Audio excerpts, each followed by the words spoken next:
Hi, welcome to another Crabs, Goats and Goats. Today I'm talking about the solar eclipse in Gemini on the 10th of June. That's on Thursday. And also looking at the sign of Gemini, characteristics of Gemini, especially using artists, famous people, but especially musical artists born under this sign, looking at a few charts of them. Could be interesting. Stick around. First, let's look at the solar eclipse, the chart for that for tomorrow, the 10th. Here you can see the chart for the eclipse on the 10th of June. The North Node in Gemini, which means when there's a new moon or a full moon next to a node, then you get an eclipse. So not the closest, but this still feels like an eclipse to me. I don't know about you, but the last week or two I've really felt it. The lunar eclipse I didn't feel so much, which I was expecting that to be a heavier one. This one I've been feeling the sort of physical and mental, probably because it's in my 12th house, and so I have Cancer rising, and Mercury now is retrograde in my 12th house. This is a new moon, which is about thinking as well, because it's Gemini. So it maybe it's just me, but I felt this one stronger than the lunar eclipse. So Mercury's retrograding past the new moon, and this is all square Neptune as well in Pisces, which cloudy thinking, mixed messages. Let me put this straight: lying. And also getting lost, really, disorientating, just not really on the right track.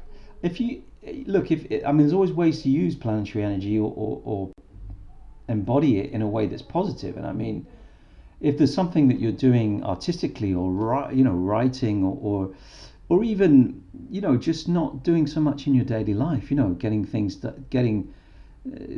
for fun, things like trivia games, puzzles, quizzes. This is great for that. It's absolutely great for that. It's great for things that are playful in the mental sense, because it really does have a lot of wild energy in the intellectual sense. It's not energy that is controlled. It's not, and very it's very mutable. And what's great about mutable signs is that they're not control freaks. So look, it isn't great for planning. It isn't great for making a final decision, signing a contract.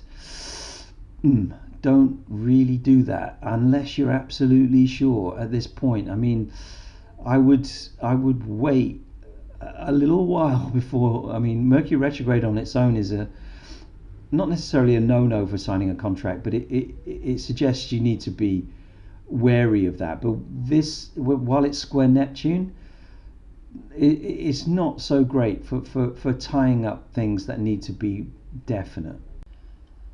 But we can identify this time as a moment when things are shifting. And I think internationally, on the global scene, we can see several countries at a point where change is about to come or is in the midst.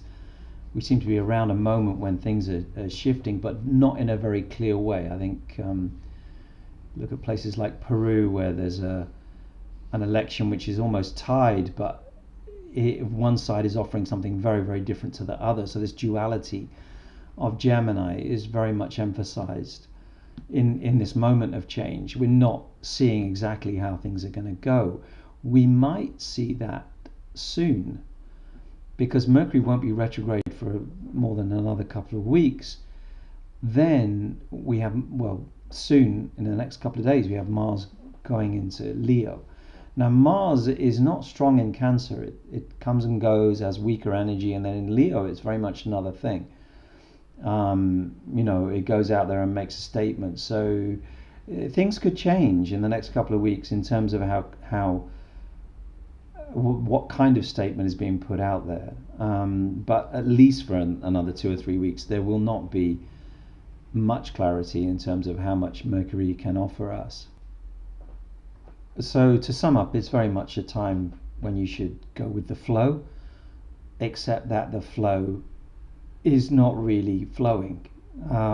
It's choppy. It's waters that are not flowing straight. So that's asking a lot of people, and that's why this eclipse may seem quite tough.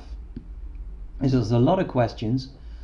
Mercury's asking questions square Neptune, and Gemini is inquisitive and curious, and this new moon will bring up lots and lots of questions and precious little answers. So accept it, go with it, and see how things pan out, and keep yourself in a position that is not, don't jump off, don't jump off anything that isn't done. Keep going. Try and see the positive side of something that can offer you a positive side, because it might do that later. These eclipses are the most important, one of the most important points of 2021, this eclipse season right now, because also they're the last time Gemini and Sagittarius will do a double solar lunar eclipse, because the moon's nodes are about to go back into, or the north node is about to go back into Taurus, which means later in the year we'll have the first of the Taurus Scorpio eclipses, and of course with Uranus in transiting Taurus, these are going to bring big surprises, and there's a lot to say about those, but that'll be later in the year. But if you have Gemini, Sagittarius, Sun, Moon, or Midheaven, you may well have felt a little bit battered by this eclipse season, and you can happily say to yourself, well, there's not so long left of this, and I may have become somebody new out of this. I might be discovering a new side of myself, or even if it's that house of your chart that Gemini occupies especially, people may be finding that there is something that they can do that they haven't done before, that is something completely new. Reinventing yourself is a Gemini theme. We're going to look at that later. So that's the thing to concentrate on. What house of my chart can I reinvent myself? What is the Gemini house of my chart? Where can I reinvent this energy to bring me something positive?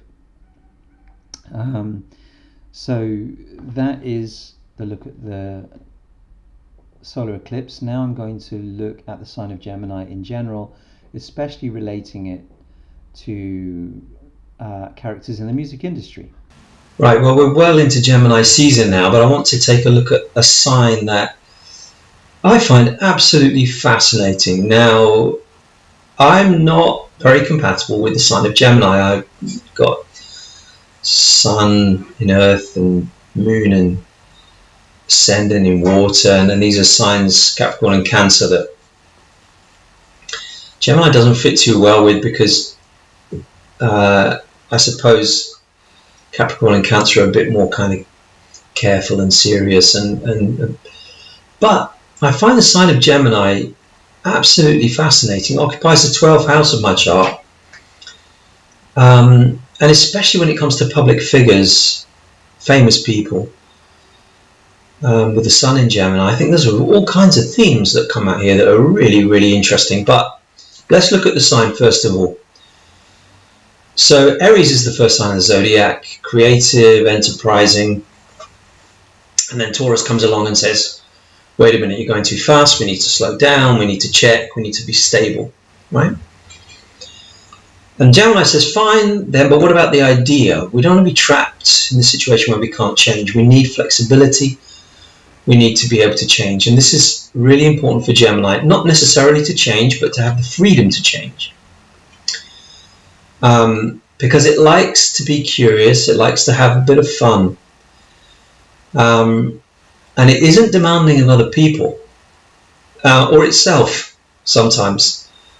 And of course the shadow side of Gemini is that it can be not accountable for what it does. It can like to get away with stuff, and we'll look at that. So definitely not a control freak. And it's like the family member who is the least likely to come to the lunch at or the dinner at Thanksgiving or Christmas and start a family argument. They don't really understand why you didn't want to do that. It's like, what's the point of that for a Gemini? So it doesn't like to judge, and it wants to talk and play. So Sagittarius kind of explores on a global level, but Gemini, the opposite sign of Sagittarius, explores on a local level. The neighborhood is chatty, it's gossipy, always wants to know what's going on. Qualities, versatility. So Gemini is always looking for a new angle, new role. And if you look at the famous people born under this sign, they often didn't just do one thing. Also duality, the ability to see the other side and skip sides. Just change. Why not? I haven't done that before. What do you mean I said that last week? Oh, yeah, but I just said that. Words to Gemini are as much ideas as they are rules to live by. They don't like other people's rules. They don't like to create rules for themselves. So they get this reputation of being unreliable. Two-faced is a word they use for Gemini. It's kind of multifaceted, though. If you appreciate Geminis, you kind of realize that they have a lot of things that they can offer and that they can do. And because of this ability to skip, an ability to think outside the box, they don't even see the box. It's not like Aquarians thinking outside the box. It's like electricity or flow, to go from one place to another, just move with it. And for this, is often famous Geminis in the artistic world are blessed with this genius, where they can just create out of nothing. Most people need, something very strong to make them creative. Geminis often can just slip an idea out of nowhere. It doesn't mean that if you're a Gemini, you're going to be a creative, artistic person, and actually the typical kind of jobs for Gemini involve the gift of the gab, like sales or, in some sense, teaching. Journalism is for me, journalism in the modern day, as it is understood in popular press, is a very Gemini thing, because the words are sometimes more important than the actual message. And unfortunately, this is a Gemini. This is a Gemini thing, where the way you say it is often more important than what you're actually saying and whether that's true. And then that, unfortunately, is something you can get away with in the modern day. So you see a lot of in the famous Gemini, you see a lot of people that are very quotable.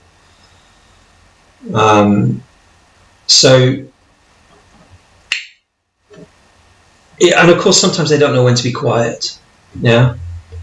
And as famous people in Gemini, this is so often the case, is that they open their mouths and you think, what? Why did you think saying that was a good idea? Recent examples, Kanye West, Morrissey, obviously the ex-president of the United States who lost the election in November, have the ability to say this thing that you think, what? Did you think that was going to help you? But they also have this ability to get away with things, and that's probably why they do it, because they usually get away with it. They have this ability to come up smelling of roses even when they've done something really bad. It's a sign of the magician with the card tricks, a sleight of hand, skillful deception. But I mean, we have to realize that we all have Gemini in our chart somewhere. We all express Gemini somewhere in our lives. And I've seen a lot of bad press, especially since Trump was elected. A lot of bad press for Geminis. And I'm actually a bit of a fan. I mean, obviously not of certain Geminis that I've mentioned, but especially Trump. But I really like the way, I'm kind of jealous of the way they can just jump in and out and go with it. So what is true and what isn't true can change for Gemini.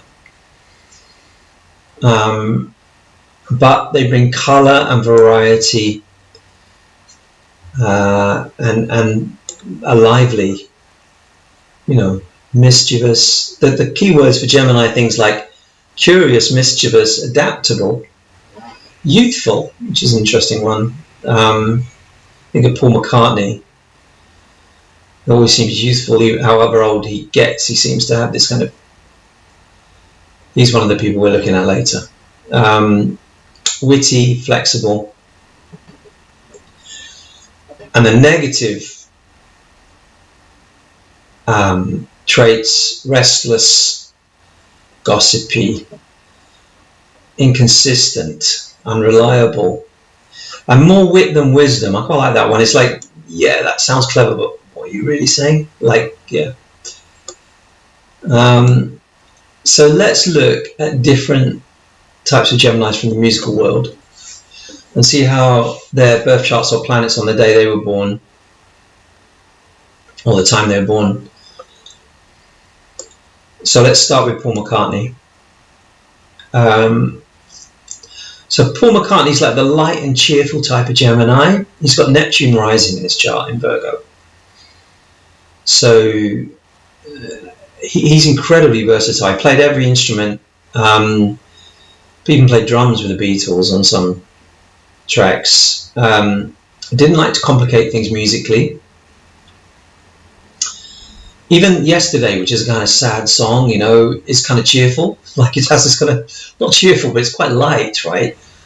So it's sad, but not very sad, which is kind of Gemini. And then Hey Jude is the kind of cheer up song. The more serious stuff he wrote was kind of disguised. Well, it's not. This isn't agreed upon, but the song Blackbird, which is for me one of the finest songs he wrote with the Beatles, is supposed to be about the civil rights movement at the time in the United States. But that has been attached to it. There's no actual proof of that. And again, it's quite a light song, even though it's very beautiful and poignant. So if you look at the interviews in the set, I've done this because I was a huge Beatles fan when I was a kid, because they were around when I was a kid, like very small. So they're a huge part of my musical education in a sense. So I read a lot about them and seen a lot about them. But if you go through the YouTube videos of 70s interviews with members of the ex-Beatles as they were then, there's some terrible antipathy towards Paul McCartney from the other Beatles. Ringo stays out of it, but John and George are not sure on acrimony towards him, and he didn't really come out with this towards them, which is quite a Gemini thing. He kind of he broke up the band, but they wanted to break it up earlier, and I think they were actually pissed off with him when he broke it up, because he was the one that in the end pulled the trigger. But with his strong Neptune and his very light Gemini side, I think he was this sort of, he avoids the deeper, more struggling relationship issues in the public eye. At least we don't know what he's like in the private world, because he has Mars conjunct Pluto in Leo. Now that can give you a clue as to maybe what was going on behind the scenes a little bit, because there's a side of him that's absolutely uncompromising when it comes to what he's going to do and how he wants to do it. So that's Paul McCartney. Let's move on to Prince now. So we talked about Paul McCartney being versatile. Prince is incredibly versatile, and actually people know him as a singer and songwriter, but guitarists rate him hugely as one of the. He's actually in Rolling Stone magazine. he came 33rd in the greatest guitarist ever. Now that's to say Johnny Ramone was 28, so I'm not saying Johnny Ramone's a better guitarist than Prince, but the fact that a rock magazine put him at number 33 it says something. But for a lot of people, he was the greatest of his era, actually, in terms of technique and expression. There's a fantastic video of him with a group of celebrity musicians playing While My Guitar Gently Weeps, where he comes on the stage and just demolishes it. It's a brilliant video.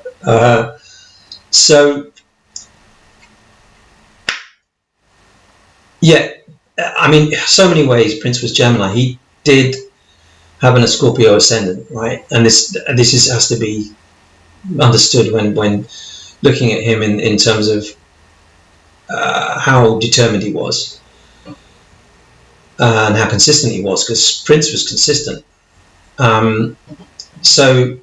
But he changed things up all the time. He changed things up musically. He wouldn't be pinned down. Went into a big battle with Warner Brothers. Was the first artist to really question publicly that relationship that record companies have with their artists, where the record company owns the music and therefore makes a huge amount of money out of somebody else's art, and contracts basically stop the artist from doing anything about that. And this still exists today, although thankfully with the internet it's possible now to make money from your art more easily without having to sign to one of these majors.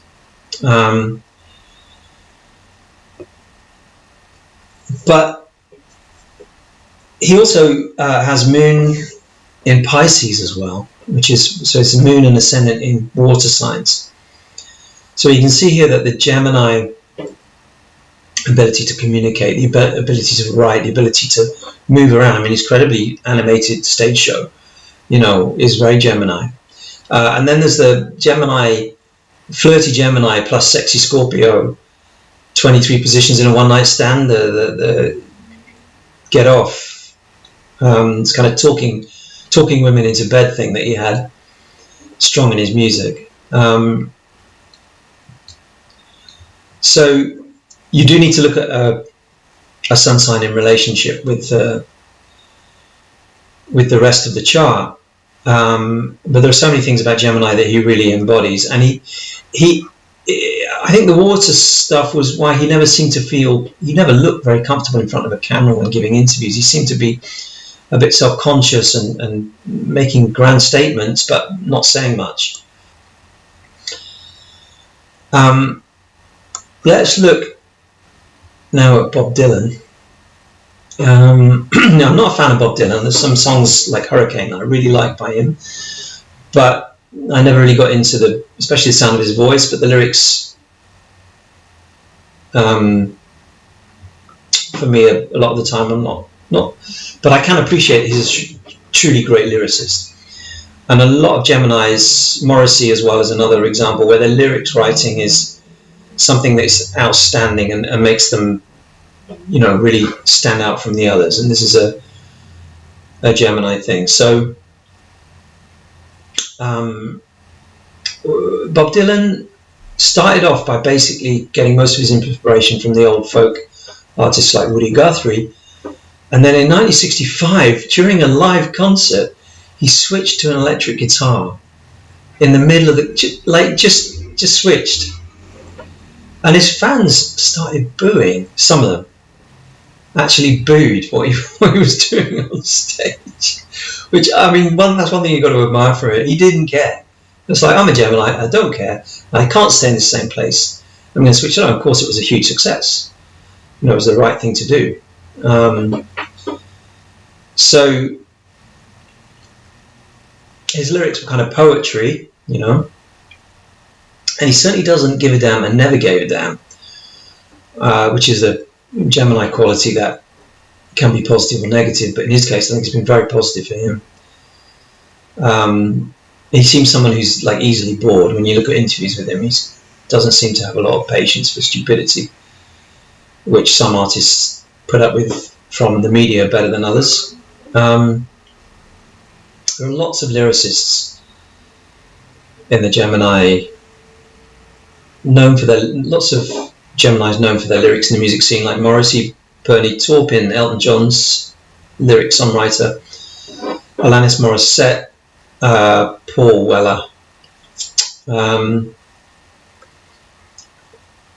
Of course, at this point, we should mention the huge amount of rappers born, especially iconic rappers, born under the sign of Gemini. So Kanye West, Kendrick Lamar, Notorious B.I.G., Ice Cube, Tupac, Andre 3000, Lauryn Hill, DMC, Daryl McDaniels from Run DMC,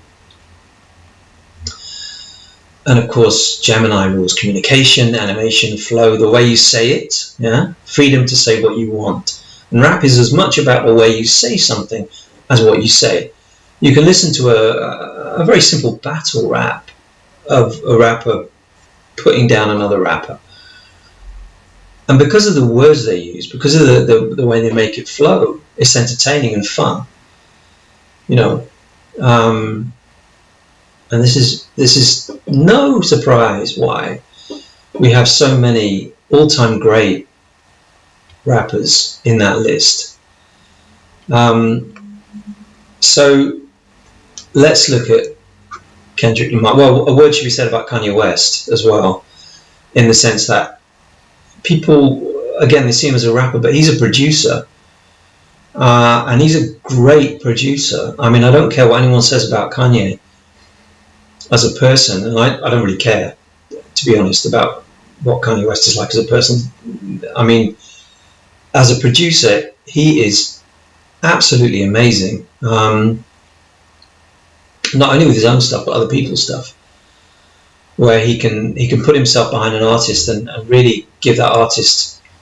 You can hear him in there, but he's helping that artist with their own identity. So I rate Kanye West to the absolute skies. I have to say that. I'm not going to get into what he says in public, because as we've seen with Gemini, that can be problematic at times. Right. So let's look at Kendrick Lamar. There's a couple of videos I saw on YouTube actually where they're pointing out all the Gemini references in Kendrick Lamar's music, and he's done it consistently over the years. There's like 5 or 6 different tracks right over the years where he's referenced being a Gemini himself, and he's very conscious of how that affects his personality. He talks about the duality of Gemini. He talks about the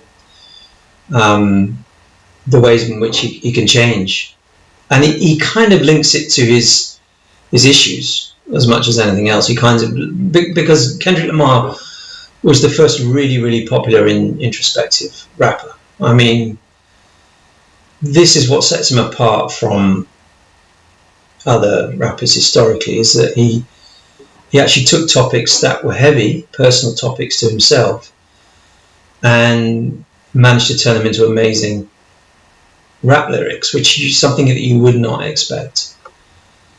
Where does this come from in this chart? Well, let's have a look at his chart. Okay, so Sun in Gemini, Venus in Gemini as well. Mercury in Cancer, that's the first clue, right? Many Geminis have Mercury in Cancer. Mercury's never that far from the Sun, so quite often it's in Cancer. But Mercury in Cancer is not quite as light as Mercury in Gemini. The birth time for him is 3:04 in the afternoon, so his Libra is ascendant. So Venus is ruling in the 9th house in Gemini. But this moon in Pisces, trining Mars in Cancer, seems to account for a lot of the deeper, darker stuff that he comes out with in his lyrics. And I think this is what, I mean, moon in Pisces seems to be quite common with these Geminis that we're looking at. So also for Prince. And I would say about Kanye is about Kendrick, is that he has the ability to communicate emotionally, which for a Gemini is not done very often in these kind of lyrics. It's like he seems to be able to really get deep and down in his emotions, and I'm always really impressed by this. However, if this birth time is correct, then Libra is rising and Venus is in Gemini in the ninth, and I have a suspicion that this only really visits him when he's writing lyrics. I could be wrong. Because it seems to me a lot of the time he is the fun, playful Gemini from this chart. He is the Gemini that likes to have a good time, and he's got Jupiter in Aries in the 7th on the descendant, bang on the descendant. So he very much sort of loves to mix and get on with people. And although this side of depression he's referring to this a lot in his lyrics and emotional stuff, I kind of feel that he goes into a zone when he's writing that's different to where he is the rest of the time, looking at the chart as it is here. And he's an awful lot of fun, actually. It's fun to be around.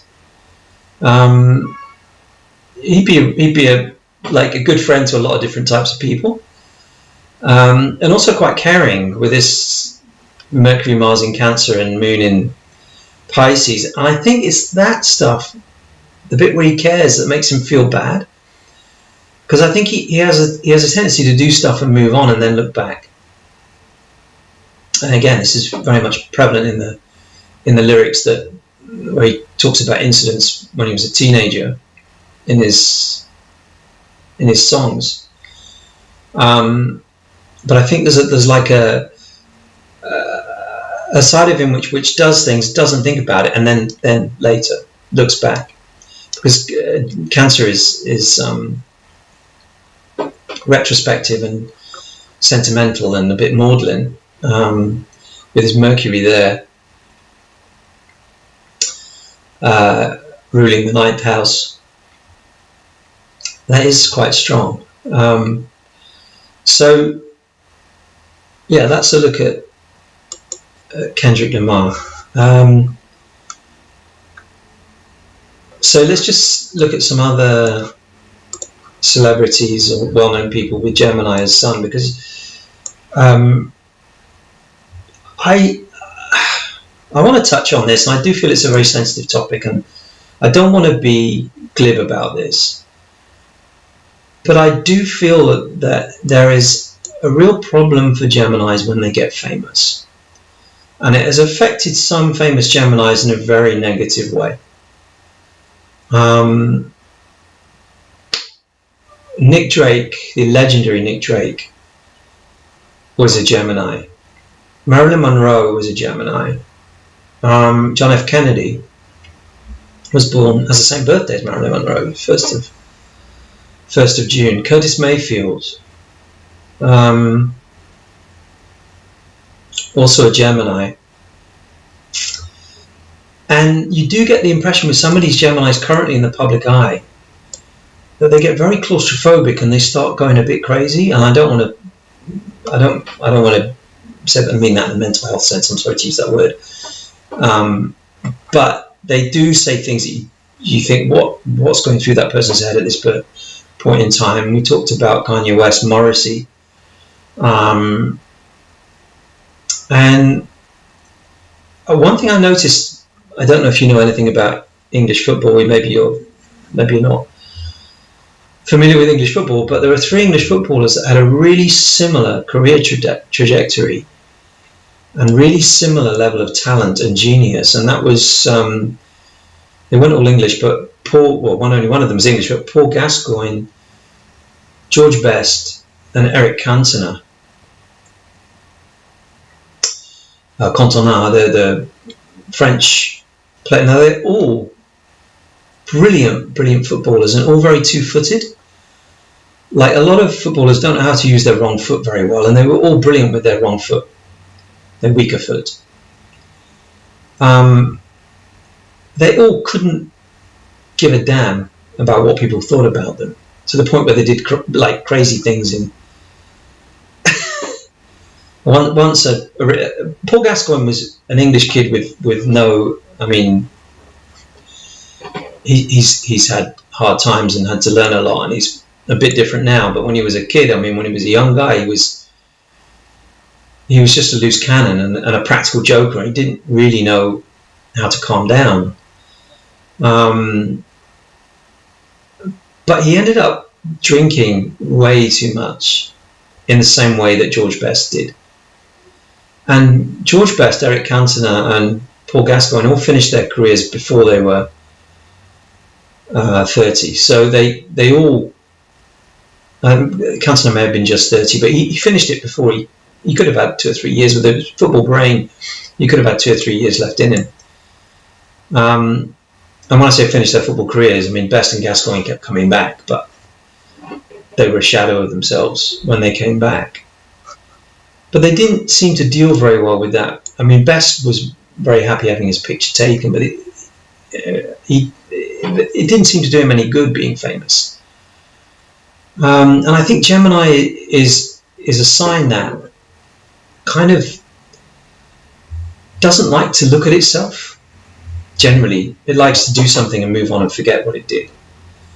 And fame causes them to reflect because other people are looking at them and making comment on them. And because they're not the type of people usually to judge other people. Yes, they gossip, but they're not really a judgmental sign. They struggle with that side of fame. I was talking about